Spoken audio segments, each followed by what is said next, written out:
கடந்து சிந்திக்கிற கந்தசாமி என்கிற கதாபாத்திரம். கந்தசாமிக்கும் பாண்டியராஜாவுக்கும் இடையிலே கடுமையான பகை, மூர்க்கமான பகை, ஒருவரை ஒருவர் தேடி தேடி அழித்துக் கொள்ளுகிற அளவுக்கான பகை. அதே நேரத்தில் பாண்டியராஜாவின் சமூகத்தை சார்ந்த ஒரு கபடி வீரர், அபாரமான ஆற்றல் பெற்ற ஒரு விளையாட்டு வீரர். அவரை சாதி பார்த்து ஒதுக்கக்கூடாது, அவருடைய ஆற்றலை நாம் ஊக்கப்படுத்த வேண்டும் என்று எண்ணுகிற கந்தசாமி என்கிற கதாபாத்திரம் மிக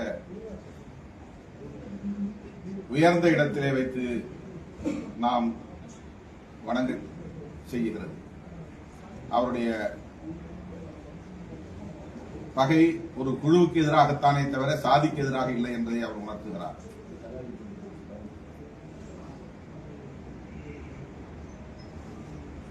அதை கையாளுவதிலே மிக காத்திரமான முறையிலே மாரி செல்வராஜ் யாருடைய மனதும் புண்படாத வகையில்,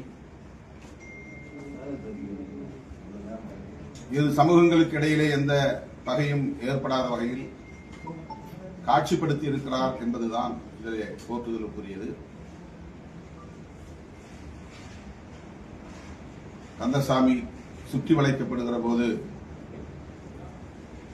எப்படி அவர்களுக்கு இந்த இடத்தை அவர்கள் கண்டுபிடித்தார்கள் என்ற சந்தேகம் எழுகிற போது மிக இயல்பாக இந்த கிட்டா என்கிற கதாபாத்திரம் நம்முடைய சாதியை சார்ந்தவன் இல்லை, இவன் தான் காட்டி கொடுத்திருப்பான் என்று சந்தேகப்பட வைக்கிறது. அந்த நேரத்திலும் கந்தசாமி என்கிற கதாபாத்திரம் அவன் கண்களில் விளையாட்டு மட்டும்தான் தெரிகிறது, நீ நினைப்பது போல் சாதி அவரிடத்தில் இல்லை, அவன் நான் தேர்ந்தெடுத்த ஒருவன், அவனை சந்தேகப்படக்கூடாது என்று உடனிருப்பவர்களை அவர் கண்டிக்கிறார்.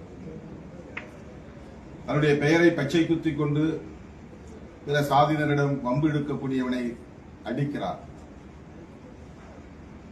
கண்டிக்கிறார்.